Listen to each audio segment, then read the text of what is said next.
Okay, what up ladies and gents, it's your favorite Asian robot right here, and today I've got a simple beginner build for Where Winds Meet that you can use to clear solo content all the way up to level 50. This is because the level cap right now is 50, I'm waiting for it to increase in the next few days. Now, is there a good build for new players? This is the question I often get asked, and the answer is yes. While almost all builds are viable and there are many interesting builds out there, there is one that is very simple to use for most players. So, keep watching because it is easy to make, all right? And I will show you how to do it right here. Now, just to give you a bit of background, we're going to start by using the Nameless Spear, which every player has access to, and the Panacea Fan, which is really easy to get for healing. This means that you don't need any rare martial arts or crazy drops. You can just put this together by your second day in the game. The build is designed to farm outposts, kill bosses, kill creatures that you meet around the world. It is a simple PvE build that is clean, has a basic rotation, built-in self-healing, so you can do whatever you need to do. I'm going to walk you through the martial arts, key skills, gear priorities, all that kind of stuff, all right? Then we'll take it straight to the outpost, which is right next to me, and then we'll also take it into a boss fight so you can see that I'm not just talking out my ass. Okay, let's begin immediately. So, for those of you guys who watched my gear guide the other day, I know that many of you guys also wanted the beginner build, so let's begin. We'll go to the develop page. All right, so this build is going to use two types of martial arts, the Nameless Spear and the Panacea Fan. I'm going to go through each individual one shortly. All right, the mystic skills don't really matter, but I'll still go through my favorite ones. And again, the inner ways do not really matter, but I'm going to point out which ones are super useful for you, okay? And then we're going to get into it. Let's start by going through the skills in the Nameless Spear. All right. I'm going to remove my cam for this so it's a lot easier. For the Nameless Spear, what you got to understand is that your most basic skill is the Chin Kun Lock. This will immobilize a target for 2 seconds, dealing damage to them, and also restore 30 endurance, which is your stamina, and reduce your stamina consumption by 10%. If you have the inner way, it will further reduce the stamina consumption, which is why I mentioned in the inner ways, although you can really use anything, the Mountain's Might is one of the most useful inner ways. All right, this will increase the endurance cost reduction to 20% for 5 seconds, and 5 seconds is more than enough. It might seem like a short time, but it is more than enough, and you'll see that. I mean, the immobilize is literally only 2 seconds, so yeah, you're gonna benefit from this a lot. Now, the next skill is your Legion Crusher. This is a short forward dash, which will deal a high amount of damage, and you will enter the unrivaled state. I know it's called Wushuang stance, but what it realistically does is it allows you to charge up your charged R skill faster. Okay, let me show you a quick example of this. All right, in the world right now, I've got my spear right here. Okay, I will enter the unrivaled state, and then if I press and hold down my heavy attack, do you see how long it takes me to start spinning up? All right, you'll be able to spin a lot faster if you strike an enemy and enter the unrivaled stance. So that's what that is talking about in the Nameless Spear. The light combo is up to 4 attacks, okay? So you can just know the number of attacks so that you don't have a gap, because at the very end of the 4th attack, there'll be a gap where the enemy can attack you back. All right, so please be aware of that. And the heavy attack combo is 3 heavy attacks. You will rarely use this, but they deal a fair amount of damage, so do use them if the opportunity comes up. Okay, and that covers the Nameless Spear. Now let's go through the Panacea Fan. The Panacea Fan is your main healing skill, all right? The most important thing is the Cloud Burst healing skill. This is your basic martial art. It will summon a water clone that will heal you and your allies continuously in a fairly large area. However, you have to stay within the area. Okay, each tick, I believe, is 1 second. So they don't actually show the healing ticks, do they? Yes. So each tick should be healing second. Should be 1 second, healing second. Lol, what am I talking about? And the perception skill, all right, will be... Okay, so first you have to cast your water clone, and the perception skill is a secondary skill, whereby if you trigger it, it will consume all stacks of your dew, which is the special resource of the fan, to provide a large burst of healing to all allies within range. If you're using the Soul Shade Umbrella for the pure healer build, all right, and the special skill Echoing Grow is not on cooldown, it will automatically be triggered. Echoing Grow is the umbrella which you're seeing right there. Okay, but the most important thing for this is just the martial skill, which summons the water clone. You will also learn to use the special skill Light Dust After Morning Rain, which will give you a heal over time effect. All right, it will cost roughly 2 dewdrops, All right, I believe the maximum number of dewdrops is 5. It usually costs me about 2 to trigger this. So I usually will water clone, trigger this, and then if I need additional healing, I'll use the Emerald Dew Touch, which is your heavy attack, to heal yourself. Your light attack deals actual damage, and you can spam up to 4 of them in a row before a short cooldown. Okay, so if you guys want to see the Panacea Fan, how it's going to work is very simple. What you will normally do is you'll do light clone, then you'll trigger this. All right, see, it took up 2 dewdrops down the bottom right-hand side there. Then if you need additional healing, you can spam your heavy attacks. It will also generate dew, and off you go. That's basically how you're going to use this. All right, so now we're going to put these together, and then we're going to go off into combat. But before that, I'm going to talk about my favorite inner ways, as well as my favorite mystical skills. So let's go through that for a second. When it comes to your inner ways, you can use whatever you like, but I'm going to give you some recommendations, okay? In terms of my recommendations, I absolutely love Moral Chant. You have an 80% chance to gain 1 stack of E-River when attacking or healing. All right, this increases your physical damage and healing by 1% for 8 seconds. It stacks up to 5 times. The chance to gain E-River is only calculated once every 2 seconds, okay? So if you take a look at this and what it actually does, I wonder if it'll show it to you. Oops.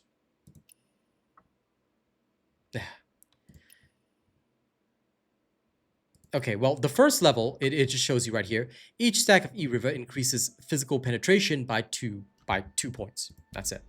Okay, so that is essentially what it does. I mean, it also increases your physical damage, but the physical penetration is the side effect of this. All right. This is pretty good because you're going to be attacking very frequently with the spear, especially when you're spinning it around. So stacking this up is really easy, which means that you're always dealing more physical damage and more healing. Okay. Then for the second one I like is Mountain's Might. This one will allow your Qianye Kun lock to further reduce the endurance cost. All right, whenever you use it. So it's useful, especially when you want to spin the spear for longer. Then you've got Adaptive Steel. Why do I like this? Okay, as long as you're wielding the spear, attacks will ignore 12.5% of a target's physical defense, allowing you to dish out more damage. And last but not least, I have Bitter Seasons. When dealing damage, there's a 10% chance to apply a poison effect for 5 seconds, dealing damage once per second. The poison also reduces the target's physical defense by 1.2% for 10 seconds, stacking up to 5 times. So this is pretty darn excellent because when you're using it, all right, you can really cause the target a lot of problems in terms of their defense. All right, so this is the 4 inner ways that I use. And for the mystic skills, I've got all my 4 basic mystic skills because these are great for countering bosses, and the Tai Chi is great for countering shield users. All right, and in terms of my actual active mystic skills, I've got the Dragon's Breath, which comes from Kaifeng, the Ghost Bind, which it also comes from Kaifeng, and it's really, really awesome. This is actually my favorite skill. You will see me use this more than pretty much any other skill in the game because it's on a 15-second cooldown. It costs 30 vitality and it will immobilize up to 6 targets. All right. The immobilized duration, if I'm not wrong, is 3 seconds. It showed it somewhere, but I'm not quite sure where. Okay, well, okay, look. Take it as a 2-second immobilize. All right, take it as a 2-second immobilize, same as your Qianye Kun lock, and the other attribute damage extends immobilized duration by 2 seconds. Okay, so just make sure that you take note of that. I swear I saw 3 seconds somewhere, but oh wait, sorry. It flashes before enemies, immobilizing up to 6 targets for 5 seconds. Sorry, it's not 2 seconds, it's 5 seconds for this. So your Ghost Bind is pretty darn awesome. Sorry about that little error. My apologies. I knew I saw it somewhere and it was literally right in front of my eyes. These must be tomatoes and not eyeballs that I have, ladies and gents. My apologies for that, okay? Anyway, now you have the correct information. 5 seconds is a very long duration, so use this to position well. Abuse it because the cooldown is 15 seconds, and they're going to spend 1/3 of that cooldown stuck, all right? Leaping Toad is a pretty decent mystic art as well. I don't use it all that often, but against single targets, it can be pretty darn useful for sapping not only a lot of their chi, but dishing out plenty of damage to them as well. And of course, the Honking Havoc is great against bosses, so I like having this as well. But if you don't have this, don't worry, because I'll be doing the boss fight and the outpost demonstration without Honking Havoc, since some people do not have this and some people do not use this. Okay, so that about covers pretty much everything. Now let me actually put this build into action so I can show so I can show you guys how it works, okay? Sorry, I fumbled my words a lot. But anyway, let me slightly shift my camera. Let me put myself on this side of the screen so you can see all of my skills as well. That way it'll be a lot easier for you guys. Let me just adjust the camera as well. There we go. There's a reason why we don't do a lot of like editing and stuff like that. It's so that you guys can actually see a more authentic picture of whatever it is that I'm doing anytime, so that you know that this is not edited footage where I suddenly change the build or I suddenly change things in the background. All right, we'll put myself over here so that you guys can see everything clearly. You can see when I'm using my skills. Let's go immediately to this outpost. All right, so we're here at the Buddha Fort. Okay, we're just gonna go in and wipe them out. All right. And if anyone's wondering about my solo world level, it is at level 5 right now. I'm still waiting for 2 days for the breakthrough to level 6. Okay? All right. So when you go in, all right, just attack. Start by paralyzing them with the Qianye Kun lock, and then you just start spitting. There you go, enemy's dead. All right, when you're facing a single target, this is how easy it is to absolutely wipe out a target. Do you see that? Because that's literally all you need to do with this build. You just go in there, wipe out the target, you're done. Finished. Finito. Finite. It's that easy. It's actually crazy how easy this is to use. That's why I decided to make this the newbie build. So, again, start with the Qianye Kun lock. Alright. Enter the unrivaled state. And you can actually just terminate them like that as long as you've got stamina. Now, if you've got enemies charging in, all right, and you don't have your lock up, that's okay. It will eventually come up, and you can use your light attacks to knock them down. All right, there you go. This is without using the spin at all. And there you go, the enemy's dead. All right, so when facing multiple enemies, you just have to draw them into one-on-ones, things like that. But either way, your basic bread and butter is paralyze and then rip them to shreds. Okay? And by the time you do this, your paralyze is almost ready to come back up again. It's actually disgusting how quickly this works. So, I should have chosen an outpost with more groups of enemies, but my apologies for that. Either way, I think you can understand the principle. You don't really need to use your heavy attack, but on the next enemy, I will demonstrate the heavy attack, so it might be a little bit easier for you guys. When it comes to certain enemies, if you want to use the heavy attack, you can. But they have a bit of a time duration, so you're going to get to be ready to parry, alright? Because although the heavy attacks do a lot of damage and can knock down the enemies, they take a while to actually pull off, alright? If you ever get in trouble and need healing, that's when you use the Panacea Fan. Let's take some damage right now so you can see how the healing will work. Okay, so let's say I've taken some damage, right? Here's what I can do. I can immediately use the water clone, and it will just start healing me. I'll also use the dewdrops, alright, the light dust after the morning rain, and I'll just press my heavy attacks and just constantly heal up. Alright, when I'm ready, I switch back to my spear, and we're pretty much good to go.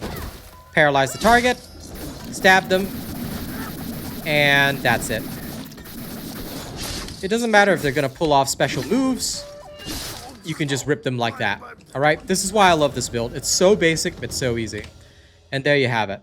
You're pretty much finished. Okay? So we'll just claim some gear and we'll move on. Now, I'm sure you guys would want to actually see this in a boss fight, because that was just a basic fight, right? Let's do a boss fight right now so you can see this in action. We'll go Wandering Paths, challenges, campaign challenge. Let's go fight Qianye right here. All right, so we'll just teleport there.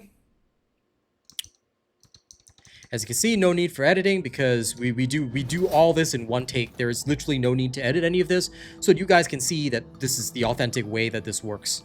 Okay, so we're just gonna start fighting her immediately.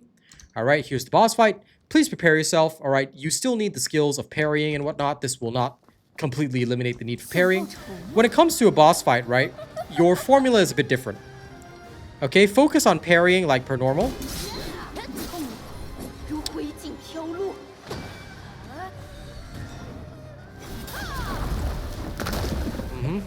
Yep.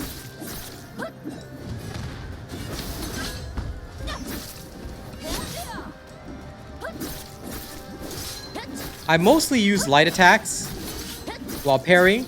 When the boss is weak enough, right? Alright, when the boss is weak enough, okay, once it enters this state, you want to go unrivaled and start spinning. All right, before the execution duration ends, try to get the execution done, and that's basically the formula. It's not complex. All right, but it's very useful. Now, if you get in trouble during the boss fight, swap to your fan, sorry. Okay, same thing as before. You see me doing this right here? Now, you got to get ready to paralyze her. So, oops, I failed that. But it's okay if you fail. All right, start healing yourself. Just start healing yourself. Keep an eye on the boss, though, because you still want to parry attacks. And look, just like that. Just heal yourself, all right? Summon Water Clone every time it's ready, and you're back at full health. So it's very forgiving, all right? Just keep an eye on the boss while healing yourself, and you're pretty much good to go. There you go. Okay, let's take this a bit more seriously. All right. Now, you can also use the usual Qianye Kun lock.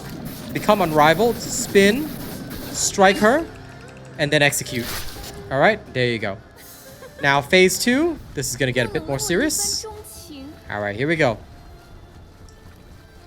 Now, if you're not confident, swap to the spear. Swap to the fan. I keep saying spear. All right, and you can still deflect and do everything else you need to, but you have the option to heal yourself while fighting. All right, so I often do this when I'm not confident during the first time. Like, if I'm not confident the first time I fight a boss, this is what I do. This is what I usually do. It's surprisingly hard to actually coach while watching parry frames, but I'll have to do it anyway because it's the right thing to do.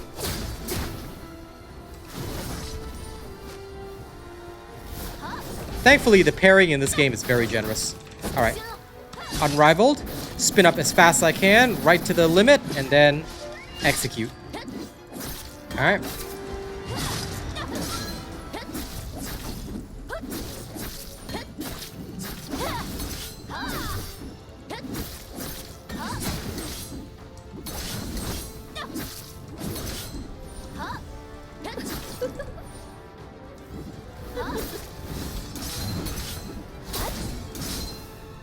Okay, there we go.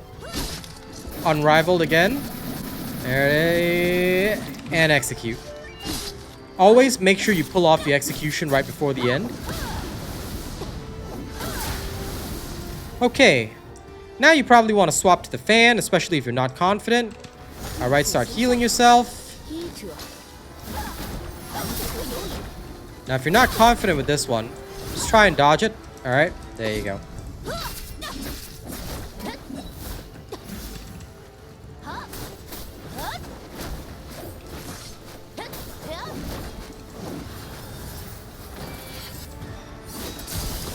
Whew.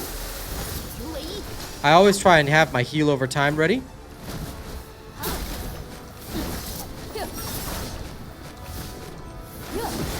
There we go. Phew! Managed to deflect all that. Ow. This lady's so rude.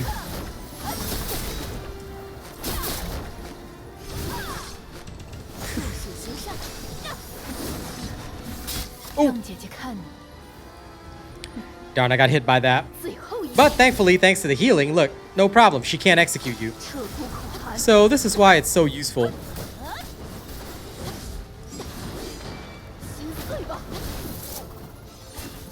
Dodge that. And you can still attack, like I said, with the fan. All right, don't think that you can't. Darn it.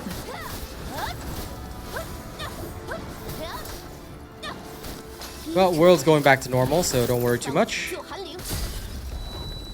You can still heal up like while you're waiting. Swap back to spear. Now you're ready. Okay. Go into your spin. Execute right there. Burn her if you like. I always find that fun to do.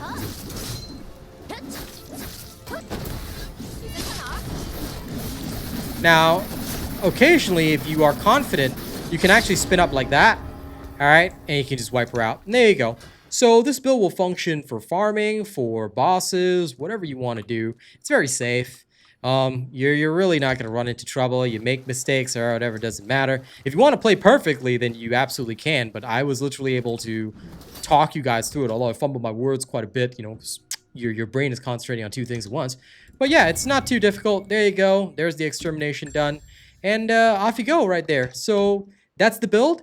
I hope it helps you guys, especially if you are new to the game or if you are struggling to find a build that will work well for you. Just remember, you've got a lot of self-sustainance builds, so take your time to learn the parries, you know, stop the enemy attacks, and you'll be okay. Whether you're fighting bosses or whatever, there's a lot of wiggle room with this build, and it is built to help you last. So that brings us to the end of the video. That's my beginner spear build for Where Winds Meet. Nameless Spear plus Panacea Fan for simple damage, strong control, and reliable self-healing. It's easy to put together, forgiving for new players, and more than capable of handling solo content up to level 50 and beyond as you keep upgrading your gear. If this guide helps you, make sure you drop a like. Let me know in the comments what level you are, what weapons you're running, what kind of build you want to see next. I've been testing a ton of setups live on stream, so your feedback really helps me decide what to work on.